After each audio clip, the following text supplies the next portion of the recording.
안녕하세요. 전국의 구독자 여러분. 부디 한정훈입니다. 자, 오늘은 특별한 게스트를 모셨는데요. 부동산 경제연구소 이승훈 소장을 함께 모셔봤습니다. 그 유튜브에서 왕성한 활동을 하고 있는 부동산 전문가죠. 네, 안녕하세요. 네, 안녕하세요. 네, 구독자 여러분 반갑습니다. 이승훈 소장이라고 하고요. 저를 이제 아시는 분도 있고 또 처음 뵙는 분들도 있을 텐데 오늘 한정훈 대표님과 여러 가지 얘기 나누면서 여러분들한테 도움 드릴 수 있는 얘기 많이 할 수 있도록 하겠습니다. 네, 요즘 근황이 좀 어떠신지 잠깐. 요즘요? 근황. 뭐 예측하시겠지만 부동산 시장이 굉장히 지금 거래량이 그렇죠. 뚝 떨어졌잖아요. 네, 그래서 저희처럼 이제 컨설팅을 하거나 아니면 필드에서 활동을 하고 계신 중개업자분들은 굉장히 지금 일이 없죠. 네, 사실은. 상당히 네. 좀 힘든 지금 시기죠. 그렇죠. 네. 되게 어렵습니다. 근데 뭐 부동산뿐이 아니라 모든 게 다 그런 것 경제가 같아요. 자체가 경제 지금 그런 자체가. 상황이라 네. 잘 버텨야 될 시기인 것 같아요. 네, 이승훈 소장님하고는 뭐 개인적으로 상당히 오래된 그 친분이 있어서 오늘 좀 특별한 그런 초대 손님으로 제가 모셔봤습니다. 그래서 일단 뭐 부동산 시장에 지금 가장 사람들이 궁금해하는 게 지금 네. 부동산 시장이 계속 가격이 막 하락한다. 네. 계속 뭐 거래 절벽, 거래 단절, 뭐 두절, 뭐 이렇게 막 얘기들 많이 나오는데 네. 거기에 대해서 어떤 생각 갖고 계시는지요? 예, 뭐 거래량 자체가 뚝 떨어진 거는 사실이고 뭐 역대급으로 없다라고 이제 그 기사에도 계속 나오는데 뭐 일정 부분 사실이고요. 예, 이제 뭐 가격이 하락하는 어떤 추세로 돌아섰다라는 느낌이 많다 보니까 당연히 지금 뭐 매입을 하는 게 맞겠느냐라는 판단이 쓰겠죠. 매수자분들도. 그러다 보니까 이제 좀 잠잠하고 전체적으로 움직이지 않는 상황인데 뭐니 해도 그 주된 이유는 금리 인상에 대한 여파인 거고. 예. 근데 금리 인상이 지금 가장 큰 게 금리 인상이잖아요. 예, 그렇죠. 거의 대부분이라 봐야죠. 네, 근데 이유가. 금리 인상이 우리가 과거에 기준금리만 해도 5%가 넘어갔던 시절이 분명히 있었죠. 있었죠. 예, 그때는 시장이 어땠나요? 그때는 좋았습니다. 예, 그러니까 그때는 좋았어요. 예, 그때가 오히려 지금보다 금리가 더 높은 5% 이상 상회했을 때도 거래가 뭐 이렇게 급감하거나 그렇진 않았어요. 물론 이제 항상 사이클상 좋을 때가 있고 안 좋을 때가 있긴 하지만 지금처럼 거래가 없었던 경우는 제 기억에는 없다고 생각이 맞죠. 들어요. 예, 네. 그때도 금리가 상당히 기준금리만 해도 5%가 2008년도에 5.25까지 올라간 걸로 알고 있는데 네. 그때도 사람들은 금리가 높다는 얘기를 별로 안 했던 것 같아요. 그쵸. 예, 거래가 상당히 활발하게 잘 됐던 그런 시기죠. 자, 그렇다면은 금리 인상이 과연 언제쯤 이게 좀 마무리가 될까요? 이거 누구도 모르는 얘기지만은. 그쵸. 근데 예, 이제 되게 중요한 말씀이시죠. 왜냐하면 지금 이게 거래량이 위축되면서 가격이 하락을 하는 모습을 보이는 거는 다른 어떤 정책적인 변화라든가 환경 변화가 아니라 사실 금리로 인한 뭐 심리적인 요인이 가장 크거든요. 그러니까 이제 금리가 언제쯤 이제 상승을 멈추고, 예, 뭐 적어도 인하는 아니더라도 언제 멈추는지는 되게 중요한 것 같아요. 그래서 지금이 이제 기준금리 3% 시대인데 이제 결국은 우리는 미국하고 금리가 연동돼 있다 보니까 미국이 지금 4%가 이제 달성을 할 것이고 그러면 연말까지 한 번 더 또 자이언트 스텝을 밟는다는 게 거의 60% 이상 확률이다 보니 그렇게 보게 되면 4.75까지 가게 되면 우리가 다음번에 빅스텝을 밟아도 3.5면은 1% 이상 그래도 차이가 나거든요. 그러면은 뭐 인상은 당연하거니와 또 한 번에 우리나라도 0.5를 인상하지 않겠느냐. 그럼 연말에 3.5% 인상이 될 것이고 이게 결국 미국의 인플레이션이 떨어져야 되는 부분인데 아직도 쉽게 안 잡힌단 말이에요. 이번 달 그렇죠. 얼마 전에 발표한 것도 그렇고.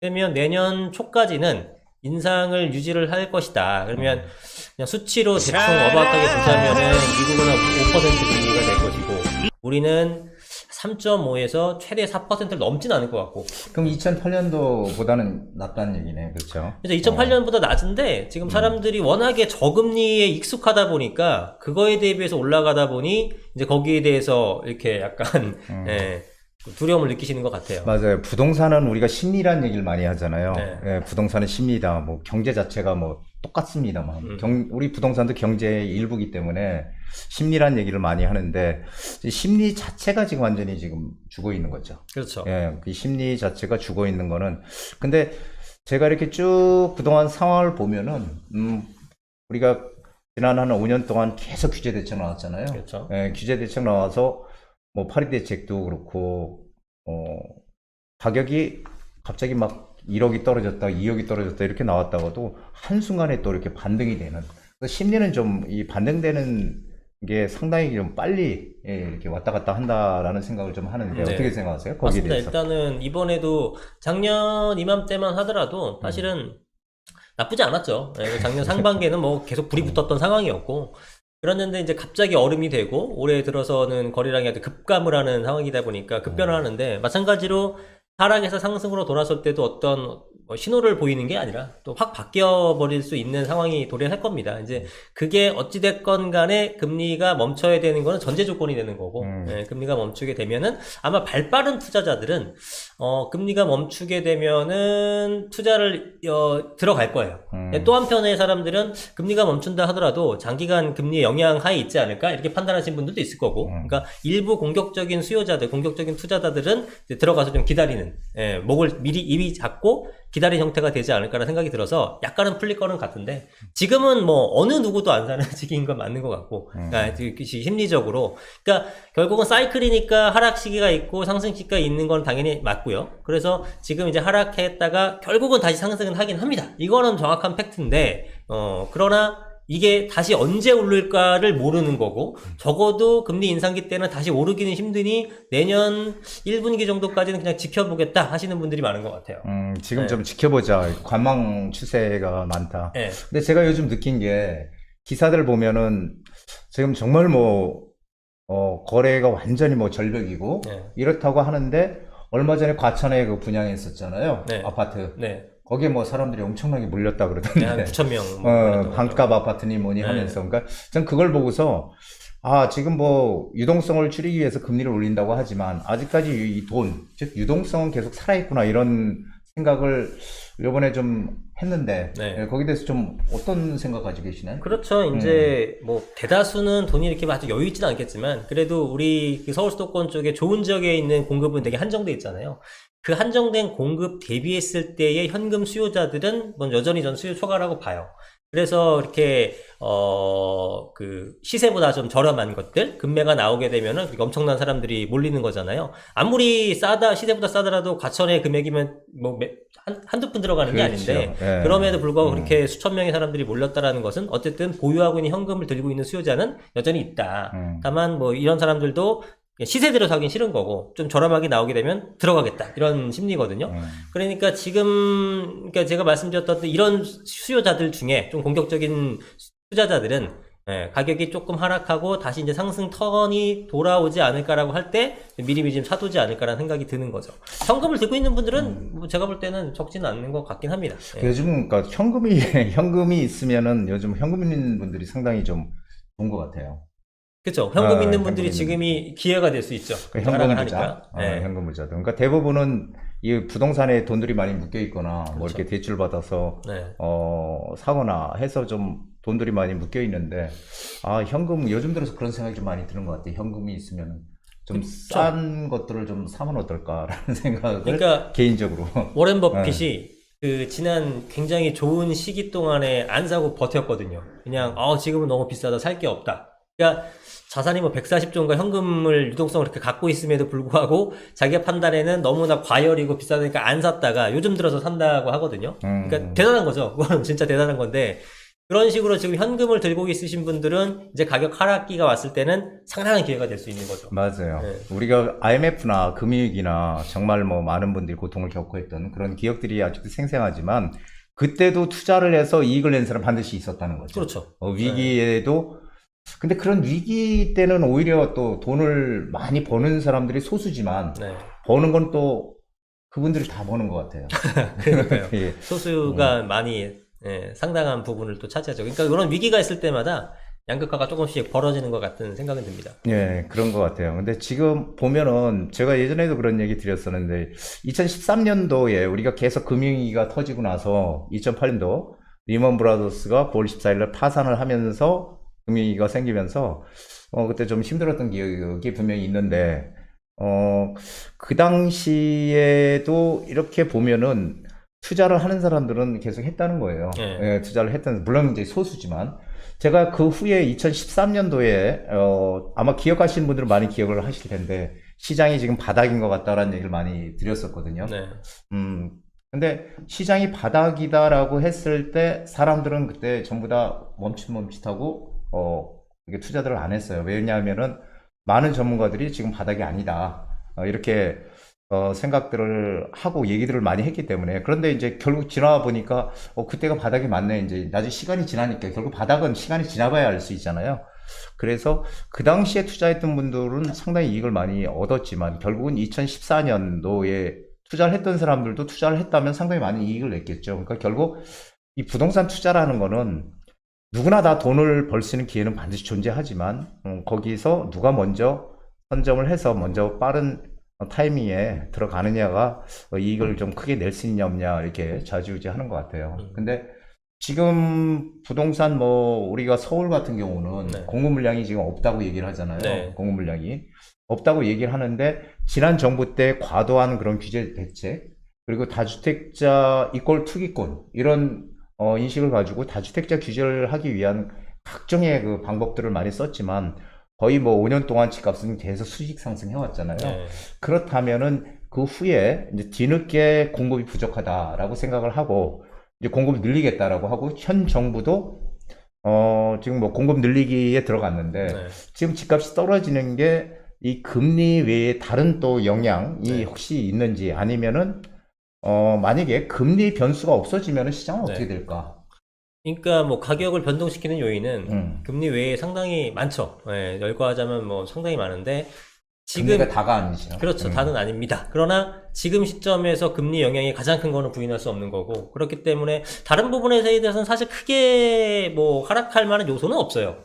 오히려 뭐 찔끔찔끔해서 실망은 했지만 현 정부 들어와서 기존에 있는 전 정부보다는 어쨌든 완화를 조금이나 해줬고 정책적인 부분도 그렇고 그래서 금리 인상의 여파만 아니라 그러면 가격이 빠졌을 것 같지는 않은데 어쨌든 금리 인상으로 인해서 그것도 금리 인상을 뭐 0.25씩 이렇게 베이비 스텝을 밟았다면은 모르겠으나 지금 역대급 그러니까 금융위기 때보다도 한 3배 정도 빠른 속도로 금리를 올리고 있다고 하거든요. 폭과 속도가. 그러면은 우리는 지금 사상 유례 없는 금리 인상기를 맞이하고 있는 거예요. 그러면은 이제 이런 걸로 인해서 사람들이 두려움을 느끼게 되고 심지어는 여기서 멈출 것이 아니라 언제까지 더 올릴지 다 모르다 보니까 지금은 아무것도 안 하는 게 정답이다라고 판단하는 것 같아요. 그래서 금리만 만약에 멈추게 된다 그러면은 가격에 대해서도 저는 멈추지 않을까라고 생각을 하긴 합니다. 예, 하락이. 지금 금리가 제가 이제 생각하는 금리는 일단은 그 대외적인 변수라고 제가 얘기하는 그 미국, 네, 미국발 기준금리의 그 아주 과도한 급등. 그렇죠. 미국은 지금 걔네들이 미국 사람들이 목표로 하는, 정부에서 목표로 하는 금리 수준이 2%로 지금 알고 있거든요. 네, 그거 지금 너무 뭐 9%대까지 올라가서 지금 8%대라고 하지만 아직도 상당히 높은 건 사실이죠. 네, 그러다 보니까 결국 경제를 살리느냐 아니면은 물가를 잡느냐 네, 이 둘 중에 지금 물가 잡는 걸 선택을 그렇죠. 했는데 네. 그 변곡점이 저는 언제쯤 올 거라고 지금 생각을 하세요? 변곡점. 금리가 물론 네.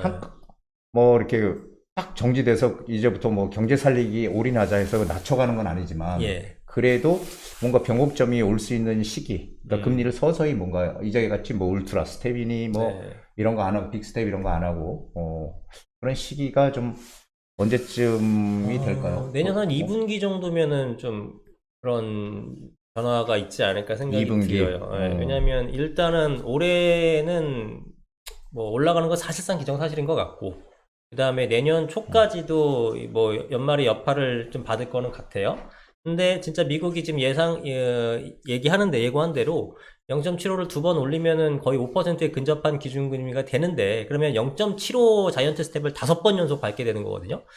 그 정도면 이제 인플레가 좀 잡히지 않을까라고 생각이 들고 그 인플레이션이 낮춰지게 되게 되면은 이제 올리더라도 뭐 0.25로 올린다든가 그리고 나서는 좀 안정화 기조가 내려가는 게 좀 어느 정도 확연하게 눈에 보이면 2분기서부터는 금리를 더 이상 올리진 못하겠죠. 그렇죠. 경제가 이제 침체로 상당히 갈 수 침체가 있기 때문에 위험이 있어서.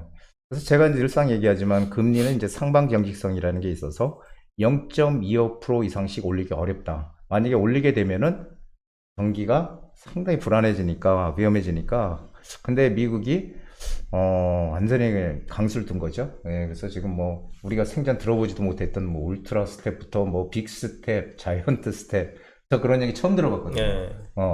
맨날 0.25만 원 올리는 그렇죠. 걸 봤다가 그래서 좀 상당히 지금 변화가 지금 무쌍한 그런 시기다. 지금 결국은 지금 뭐 우리가 원자재라든지 이런 것들이 지금 어마어마하게 비싸졌잖아요. 예. 식당 가도 뭐 음식값도 다 오르고 그렇죠. 재료도 뭐 오르고 했는데 이런 것들이 또 부동산에 영향을 미칠 경우도 있을까요? 영향을 미치게 되겠죠. 근데 뭐 그야말로 모든 상품이 다 가격이 올랐기 때문에 거기에 대한 실질적인 가처분 소득도 줄어들게 된 거고 그렇게 이제 소위 말하는 먹고 사는 거에 집중을 해야 될 상황이 오다 보니까 뭔가 가외돈으로 여윳돈으로 투자를 한다거나 이런 식의 인식을 갖기가 힘든 거죠. 예, 그리고 물가라는 게 지금 뭐 우리 우크라이나 러시아 전쟁도 비롯해서 여러 가지 어떤 공급망의 망가진 부분이라든가 금리 인상 여파로 쉽게 이게 재편되지 않다 보니까 그런 것들이 장기화되게 되면은 나도 좀 뭔가 불안하니까 대비를 해야 되는 건데 뭐 여윳돈이 있다 한들 그거를 투자로 이렇게 옮기기가 쉽지 그런 않죠. 결정이 대단히 어려운 거죠. 그래서 일단은 물가 인플레이션이 잡히면서 그거는 이제 물가를 안정화시킨다는 얘기니까 물가 안정은 결국은 지금 방금 말씀하셨던 원자재라든가 식료품 가격이라든가 우리 일반적인 어떤 생필품들 이런 것들이 안정화가 돼야지만 그런 게 선행돼야 그다음 뭐 투자고 뭐고 생각할 텐데 그게 안 잡히니까 지금. 부동산도 지금 뭐 철근값도 많이 오르고 뭐 콘크리트도 엄청 올랐죠. 오르고 네. 지금 그러면 분양가가 올라갈 거 아니에요. 그렇죠. 예, 분양가가 올라가게 되면 그건 결국은 또 소비자가 이제 분양가도 올라가게 되겠죠. 그렇죠. 전반적으로. 예, 전반적으로 올라갈 것이고. 그러니까 항상 그런 것 같아요. 이게 가장 뭐 부동산이 오르냐를 떠나 뭐 내리냐를 떠나서 항상 그 뭐 인건비 그다음에 뭐 자재비 이런 것들은 항상 올라간다는 거죠. 그렇죠. 건축비. 네. 매년 그러면- 올라가죠. 인플레이션. 그러면 떨어질 장기적으로 이유가 보게 없죠. 되면 결국은 올라가는 거죠. 그렇죠. 네. 네, 맞습니다. 그래서 그리고 제가 최근에 이제 그 많은 전문가들이 이런 얘기 했어요. 올 초만 해도 전세 대란이 일어날 것이다. 네네. 8월 달에 그렇죠. 전세란이 일어날 것이다. 저도 사실은 전세란이 일어날 것이다라고 생각을 했던 사람 중에 하나예요. 그런데 반대로 전세란이 일어나는 게 아니고 오히려 이제 월세가 지금 월세로 지금 완전히 흡수가 되는 그렇죠. 이제 그런 상황으로 지금 전개가 되고 있는데, 그래서 저는 이제 그렇게 생각을 했어요. 사실은 분명히 전세 시장이 불안할 거라는 생각은 분명히 했는데, 최근에 지금 뭐 금리가 올라가고 하다 보니까 뭐 전세 요즘 다 대출 전세 대출 받아서 막 이렇게 하잖아요. 네. 전세 대출 받아서 그런 거기에 들어가는 이자보다 이자가 더 월세 우리가 월세가 대출 더 싸죠. 이렇게 월세로 받는 이자가 더 훨씬 더 낮다는 거죠. 그래서 그런 쪽으로 지금 전환이 돼서 저는 뭐 전세 시장이 불안하다는 데 한 표를 던졌었는데 이게 조금 틀린 것 같아요. 그 생각이 어떠셨는지. 그렇죠. 왜냐면은 이게 다 연관되는 건데, 뭐 가격이 이렇게 하락하는 거라든가, 내지는 전세 시장이 좀 굉장히 상승으로 혼돈이 올 줄 알았더니 반대 현상으로 나타나는 이런 모습들은, 결국은 금리에 대한 급등 부분을 예측하지 못해서 그런 거거든요. 저도 금리가 올라간다는 것은 당연히 알았죠. 뭐 그거야 누구나 쉽게 상식선 선이니까. 다만, 금리를 올리는데 이렇게 미친 듯한 상승 속도를 가질 거라고는 생각 못 한 거예요.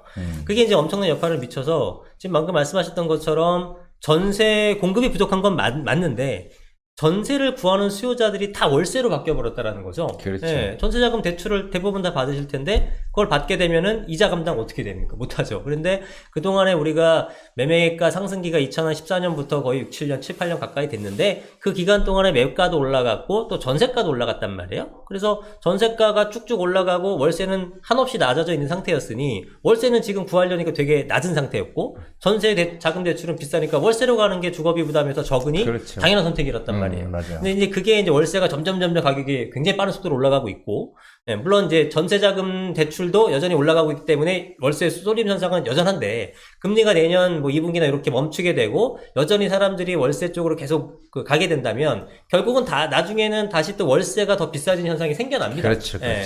그러면 이제 그때가 되게 되면 여러분들은 다시 전세 시장으로 오게 되고, 그때가 되게 되면 전세 시장이 다시 또 안정화가 되면서 상승을 하게 될 거고, 아주 장기적인 차원이지만 그 전세가가 상승하게 되면은 그동안 주춤해 있던 매매가를 또 밀어 올려주는. 그래서 중장기적으로는 가격이 오르는 것은 맞아요. 맞아요. 네. 제가 예전에 한번 그 조사를 해본 적이 있는데, 네. 그 세계 경제, 그리고 부동산, 네. 주식. 결국은 어느 순간에 이렇게 조금 하향 곡선을 그리다가도 결국은 쭉 추세를 보면 결국 우상향이라는. 그렇죠. 여태까지. 앞으로는 어떻게 될지 모르겠지만 이거는 변하지 않을 것 같아요. 그래서 저는 그 전세 제도라는 거에 대해서 상당히 이게 뭐 우리나라만 있는 제도다. 뭐 조선 중기부터 생겼다더라. 뭐 이렇게 알려져 있지만 그래서 전세 제도는 우리가 세를 살면서 내 집을 장만할 수 있는 하나의 버팀목이 됐던 좋은 제도인데 그 제도가 뭐 없어진다 이런 얘기가 옛날에 많았거든요. 그래서 지금 이러다 또 전세제가 아예 소멸이 되는 거 아닌가 이렇게 걱정하시는 분들이 있는데 거기에 대해서는 어떻게 좀 생각 전세 제도가 뭐 결국에는 소멸이 될 수는 있으나 그게 뭐 당분간에 일어날 일은 아니고요. 뭐 적어도 수십 년 뒤의 일이기 때문에 예, 그 뭐 지금 당장 크게 비중 있게 논할 건 아니라고 생각이 들어요. 근데 이제 전세 제도가 말씀하셨던 것처럼 우리가 레버리지, 무이자 레버리지로 활용할 수 있는 거잖아요. 예, 그리고 전세 제도 자체가 월세로 매달 이제 소멸되는 돈이 좀 부담스럽기 때문에 전세로 들어가시는 분들도 이득이죠. 그러니까 그렇죠. 이제 임대인, 임차인이 모두 다 윈윈할 수 있는 그런 제도이기 때문에 쉽게 없어질 것 같지는 않고 다만 이제 아주 길게 본다 그러면은 전세 제도가 뭐 없어질 수 있다고 보는데 그게 뭐 금방은 안 될 걸로 보여집니다. 전세 제도가 없어지면 가장 타격을 받는 걸 일단 서민들이죠. 그렇죠. 예, 네. 지금 뭐 선진국들 같은 경우에는 월급의 한 4분의 1 정도는 월세로 네, 나간다. 그렇죠. 예, 이렇게 얘기들 많이 하는데 전세 제도는 상당히 우리나라에서 좋은 제도로 좀 남아 있어야 되는 게 아닌가 이런 생각을 많이 합니다. 근데 정부 정책에 대해서 잠깐 좀 이제 얘기를 좀 해보자고요. 네. 지금 많은 분들이 기대했던 게 윤석열 정부가 들어오게 되면은 규제를 갖다가 확 풀 거다. 이런 생각들을 기대를 많이 했었죠. 많이 했죠. 예, 그런데 이게 영 시원치 않아요. 지지부진. 그거 어떻게 지금 돌아가는 걸까요? 그러니까 이제 정부에서 처음에는 이제 뭐 정부 정책을 풀게 되면은 가격이 또 확 급등하지 않을까에 대한 우려도 있었던 것 같아요. 네, 그래서 이제 조금 조심스럽게 속도 조절을 하는 걸로 보여지는데 왜냐하면 뭐 공약으로 얘기한 건 있으니 안 할 수는 없고 안 할 하게 수는 되면은 없고. 또 부작용이 생기지 않을까 우려는 되고 그러다 보니까 하긴 하되 찔끔찔끔 천천히 하는 그런 어떤 전략을 취하는 것 같아요.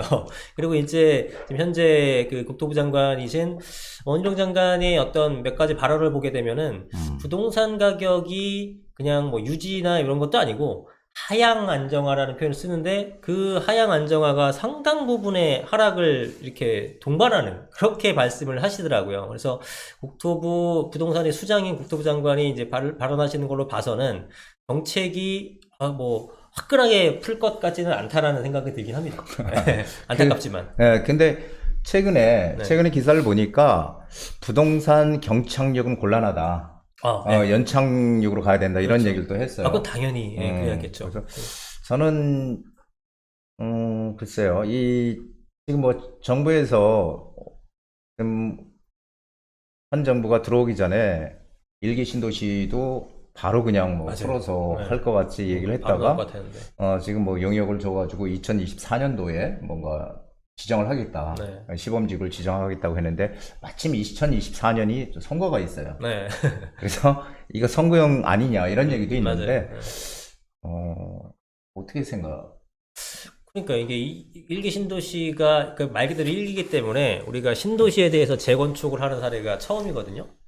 근데 이제 90년대가 이제 30년이 도래를 했고 어쨌든 신도시는 말 그대로 좀 쾌적하고 뭐 교통도 잘 돼 있고 인프라 같은 거는 뭐 좋아요. 그러나 일기 신도시 주민들이 불만족스러운 거를 하나 뽑자 그러면은 낡은 아파트거든요. 그렇죠. 그러니까 이거를 뭐 계속 슬럼화 시킬 수는 없으니까 하기는 해야 되고 좀 빠르게 어차피 할 거 빠르게 했으면 좋겠다는 판단이 듭니다.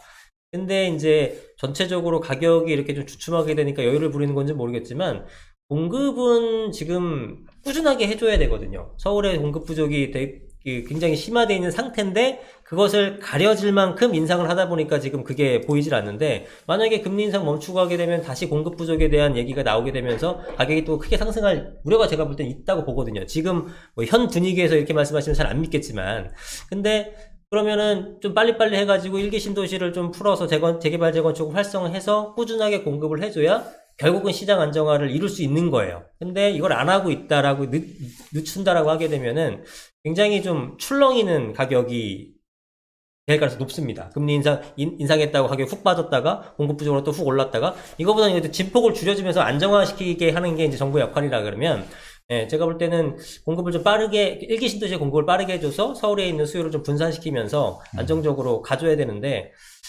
좀 뭐 이제 뭐 얼마 전에 발표한 것도 뭐 열심히 하겠습니다 수준의 정책 발표이긴 했습니다만 어찌됐건 1기 신도시에 대해서 얘기를 했고 거기에 대한 1기 신도시 주민들의 불만도 이제 접수를 한 상황이니 좀 속도를 내기를 좀 기대하는 거죠.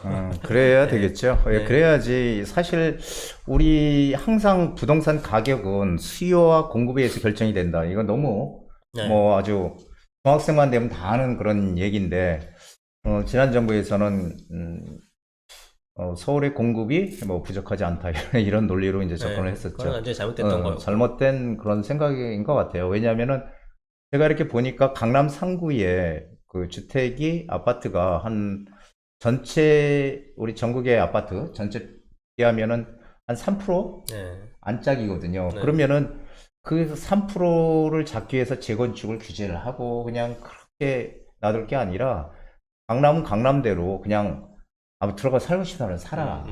살게 놔두고 오히려 나머지 97% 이상 되는 그런 지역들을 대상으로 정책을 피는 게 맞지 않나 이런 생각을 좀 해봅니다.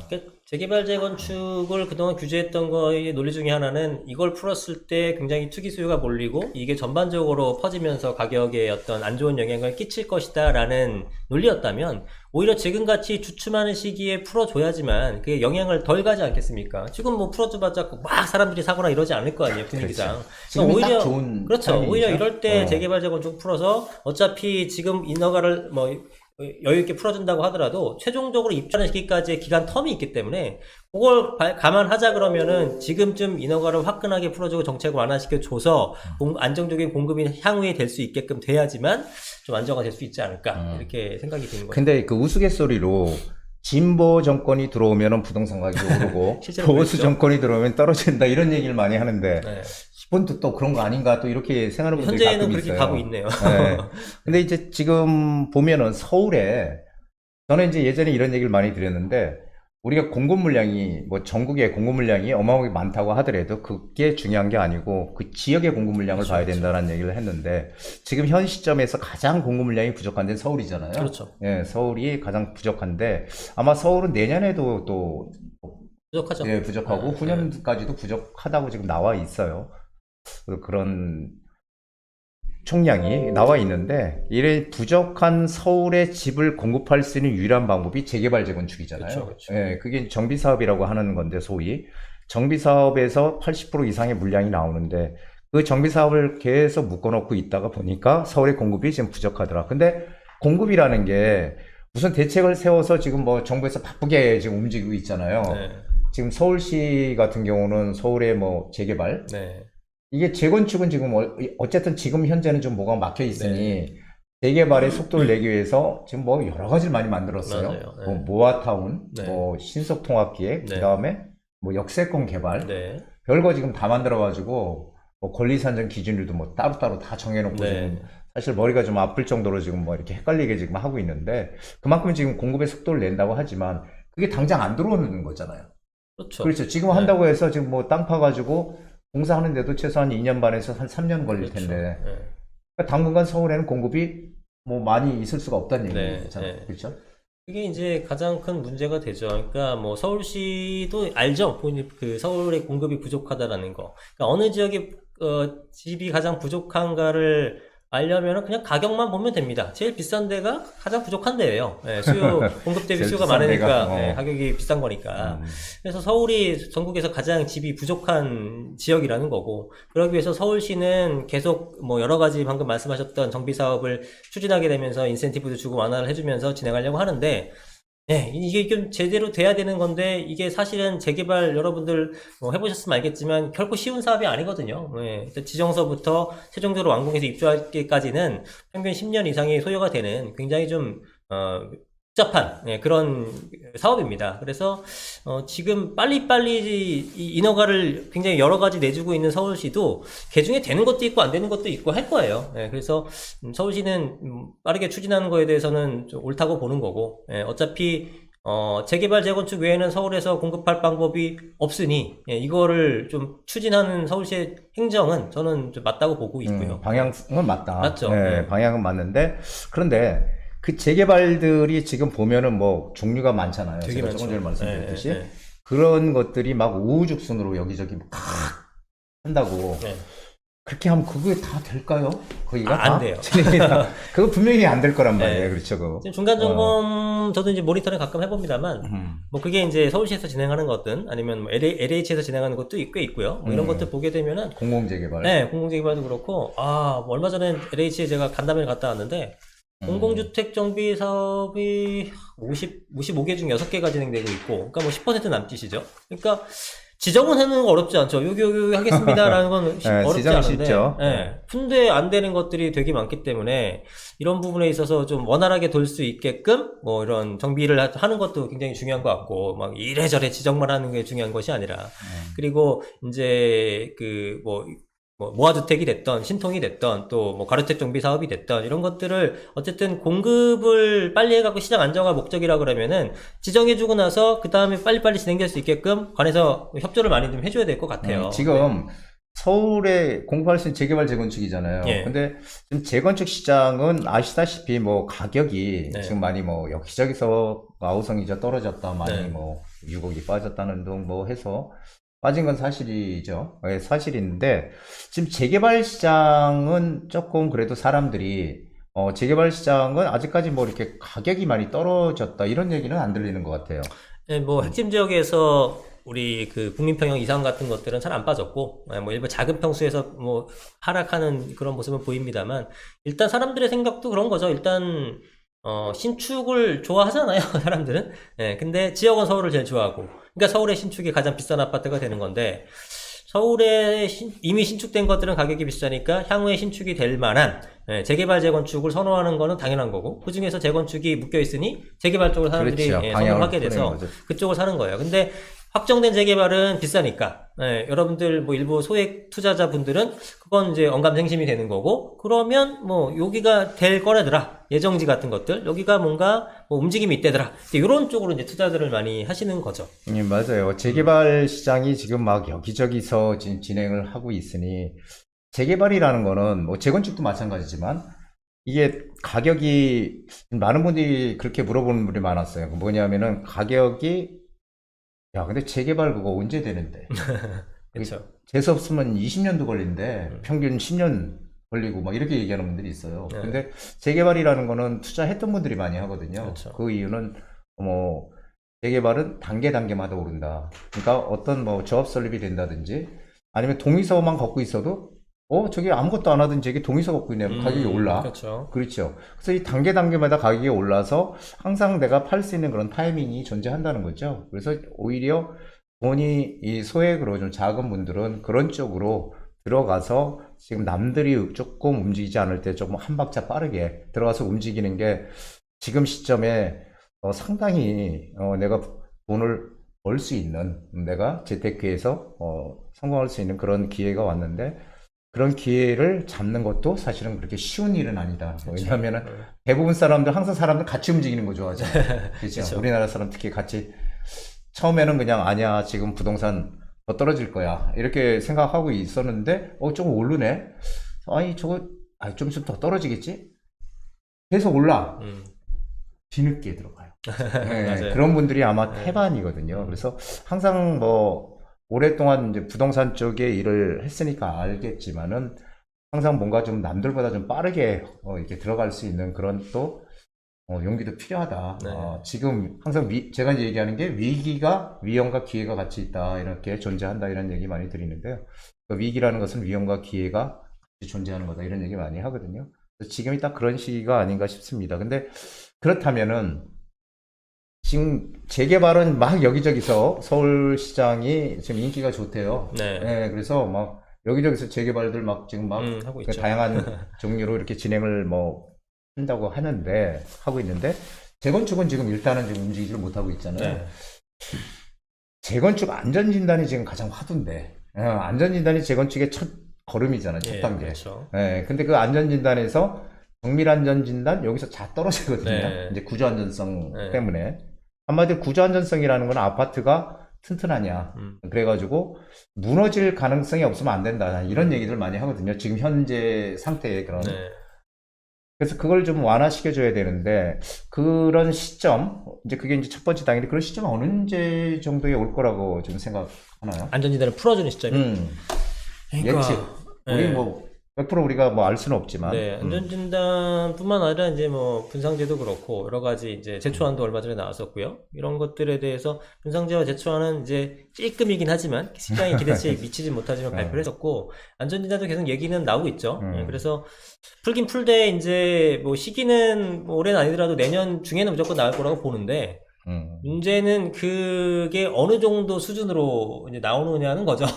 예, 그래서 그게 뭔가 시장에 영향을 줄 정도가 돼야지만, 우리 빨리빨리 재건축을 해보자가 될 텐데, 그것조차 뭐 미비하다 그러게 되면은 분위기도 이렇고, 뭐 풀어준 것도 별로 안 되고, 이래버리면은 사실은 활성화되기가 어렵고, 아까도 말씀드렸다시피 중장기적으로 볼 때는 이게 굉장히 위험 요소가 될 수 있거든요. 특히 서울 같은 데서는 공급이 꾸준하지 않다 그러면은, 어차피 금리 인상이라는 것은 한계가 명확하게 보이는 것들이고 공급 부족이라는 것은 반영구적으로 영향을 미치는 것들이거든요.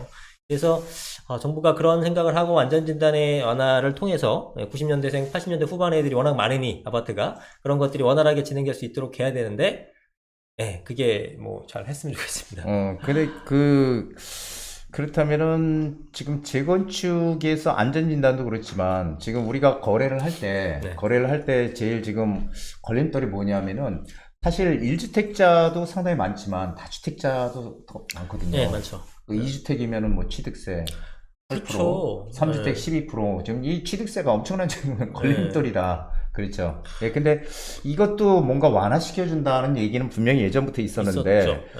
이거를 어떻게 좀 어느 정도 좀 그래도 될까, 그러니까 지금. 거래량이 없는 거 이것도 굉장히 이 영향도 크다고 보거든요. 그러니까요. 네, 물론 뭐 금리 인상이나 뭐 이런 것들로 또 영향이 있습니다만 저도 이제 주택이 여러 개가 있다 보니까 이거를 있어요?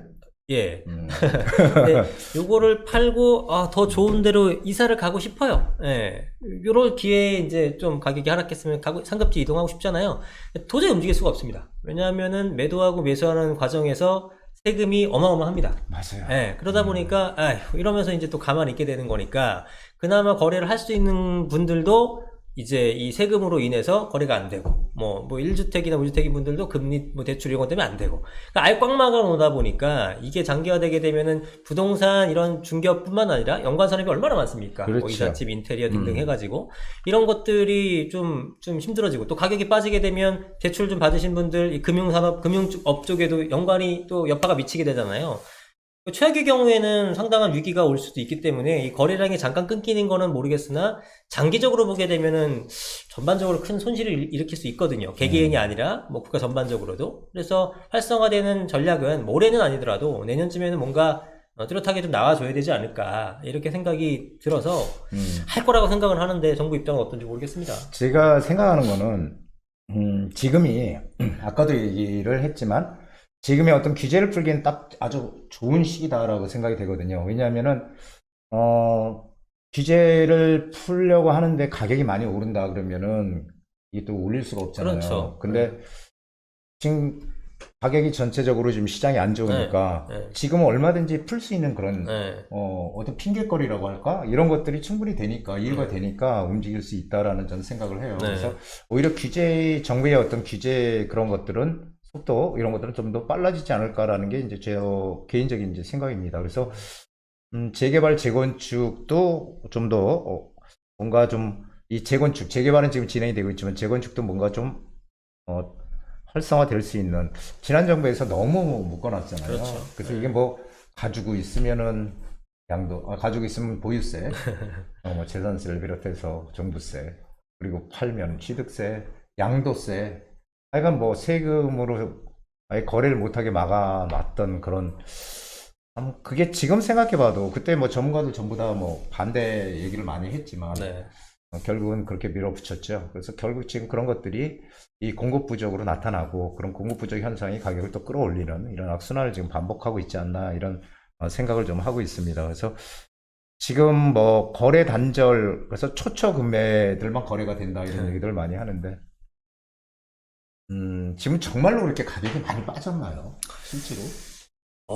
이 거래가 워낙 없기 때문에, 예, 그렇죠. 거래가 예, 없잖아요. 거래가 상당히 없고, 어쩌다가 나오는 것들이 이제 빠진 거래가 일부 지역에서 나오고 있어요. 그래서 뭐, 지금 여러 가지 기관의 데이터로 봤을 때는 가격이 이제 하락했다라고 얘기를 하는데, 실제로 어떤 뭐 특정 단지를 가보게 되면은 아예 매도 매수 거래가 올해 한 건도 없는 단지도 무지하게 많거든요. 네. 저도 거기에 공감하는 게, 네.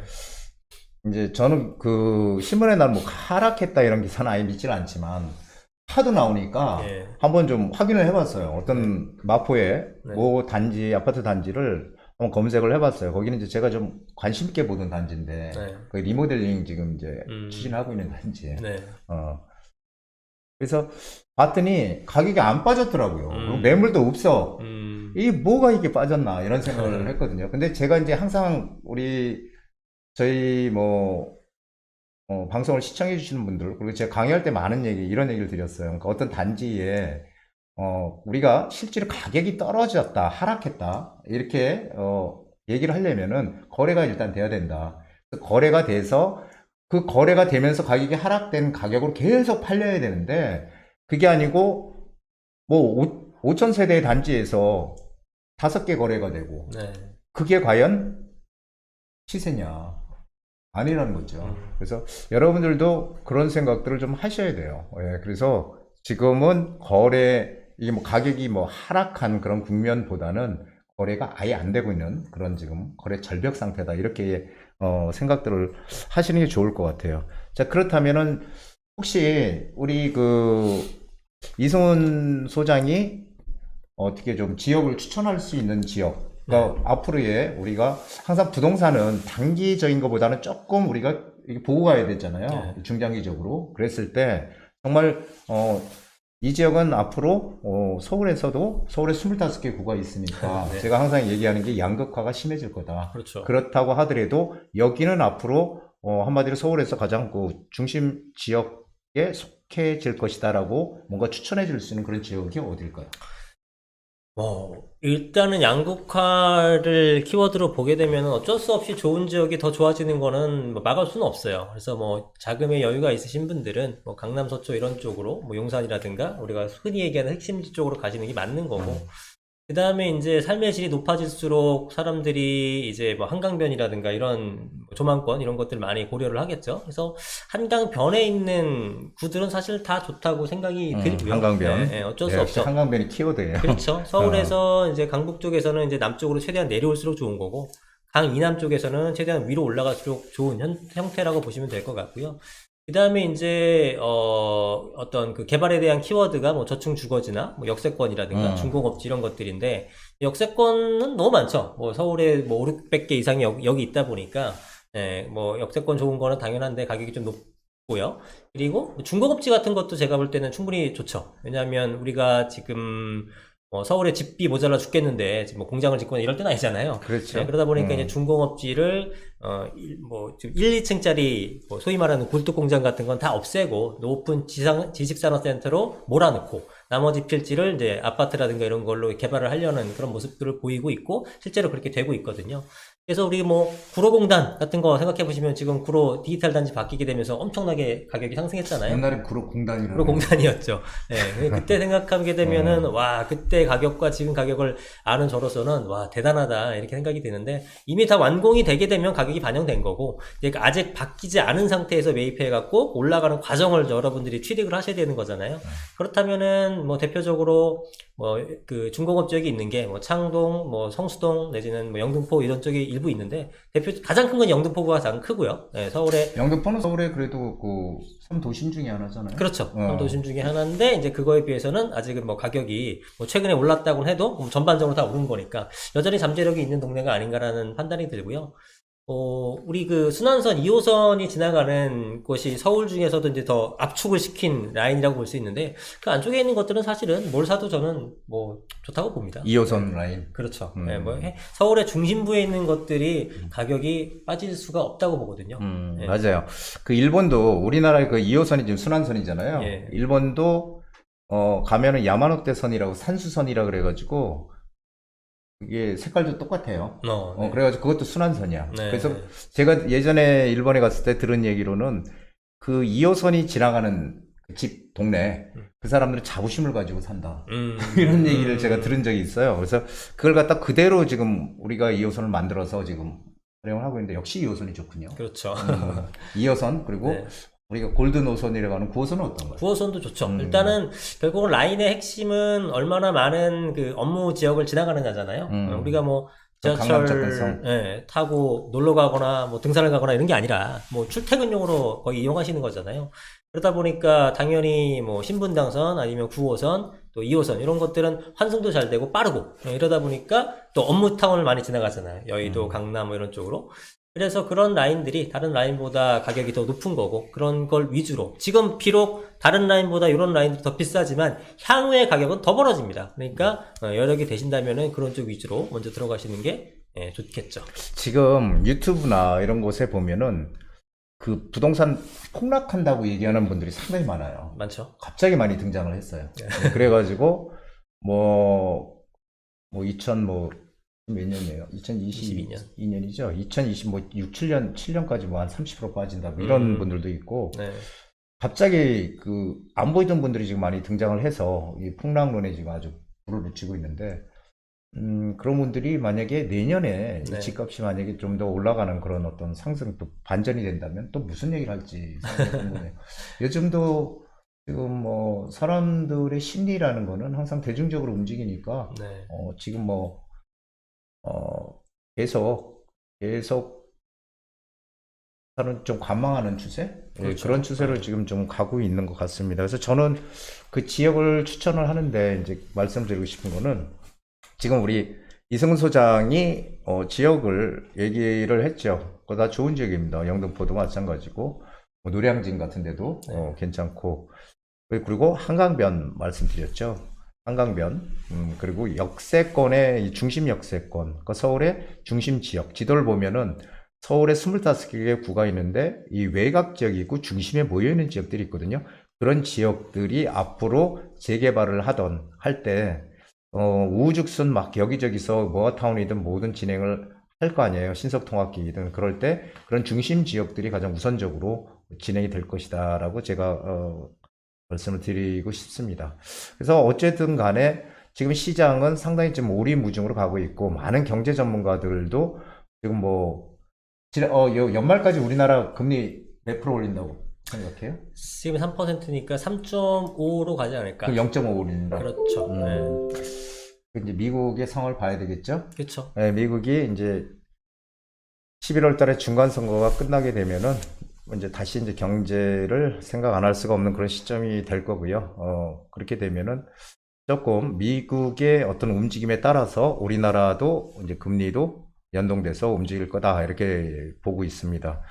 지금은 뭐 사람들이 항상 생각하는 건 그런 거예요. 우리가 보통 뭐 SH나 LH에서 짓는 그 임대 아파트들 네. 보면은 작잖아요. 그렇죠. 저도 한번 가봤는데 정말 작더라고. 원룸 막 이렇게 해놓고. 근데 뭐 그런데 혼자 사니까 충분히 들어가 살 수 있다 이렇게 생각하면 안 된다는 거죠. 왜냐하면은 항상 사람들은 소득이 높아지면 높아질수록 더 큰 집에 살고 싶은 욕구가 있어요. 미국도 그 평수가 2배로 넓어지는데 50년 이상 걸렸대요. 그러니까 미국 사람들도 큰 데 살고 싶은 거고요. 작은 데 살고 싶은 사람은 없어. 만약에 내가 혼자 살더라도 방이 3개면은 야 방이 뭔 3개가 필요 있어 이렇게 얘기할지 모르지만 방이 3개면은 뭐 내가 하나 살고 하나는 뭐 자기 어떤 드레스룸 뭐 꾸미고 소재도 꾸미고 얼마든지 할 수 있거든요. 그래서 사실은 소득이 높아질수록 큰 집에 살고 싶은 거예요. 그게 점점. 그래서 우리도 싱가포르처럼 임대 아파트라도 싱가포르는 임대 아파트가 거의 한 90%가 임대 아파트라고 하거든요. 그래서 그 사람들은 거기 들어가면 99년 살 수 있대요. 그러니까 뭐 평생 사는 거죠. 그렇죠. 그런 것들도 작은 게 아니라 가족 단위로 이렇게 살 수 있게끔 40평대도 있고 우리도 그런 식으로 임대 아파트도 만들어서 젊은 청년들한테 좀 크게 최소한 20평대 이상 좀 공급을 해줘야 되는 이제 그런 시점이 오지 않았나 우리의 소득 수준에 맞춰서 그런 생각이 듭니다. 그러면은 결국은 지금 시장은 조금 주춤하고 있지만 좀 어려운 지금 상황이지만 시간이 지나면은 결국 다시 움직일 수 있다. 이렇게 지금 생각하시는 거죠? 그렇죠. 네. 그렇다면은 재건축 시장도 이제 조금 좀 더 빨리 풀리는 속도가 좀 더 빠를 것 같고요. 그리고 조금 뭐든지 규제에 대한 것들이 하나씩 하나씩 풀려가는 그런 시점이 될 것이다라는 생각이 됩니다. 자, 그래서 오늘 제가 우리 유튜브에서 맹활약 중인 그 이승훈 소장을 모시고 처음으로 한번 같이 이렇게 편안한 상태로 한번 얘기를 해봤습니다. 그래서 실제로 재개발 시장이든 재건축 시장이든 항상 내가 언제 투자를 하느냐, 항상 늦었다고 생각할 때가 빠른 때다라는 얘기가 있거든요. 그래서 먼저 움직이는 사람이 이기는 게임이 이 부동산 시장이다라고 생각이 됩니다. 그래서 저는 항상 긍정적인 마인드를 갖자. 오늘 지구가 무너진다고 하더라도 나는 한 그루의 사과나무를 심겠다. 이 스피노자가 얘기했잖아요. 저는 그 말에 상당히 공감을 합니다. 그러니까 너무 그 위축되지 마시고 항상 긍정적인 마인드로 남들과 좀 더 빠른 그런 행동으로 옮기는 그런 용기가 지금 지혜가 필요한 그런 시점이 아닌가 이런 생각이 드네요. 오늘 나와주셔서 감사하고 네. 다음에 또 네, 좋은 불러주시면 말씀 드리겠습니다. 알겠습니다. 네, 오늘 그 부동산 연구소 이승훈 소장과 함께 했습니다. 고맙습니다. 고맙습니다.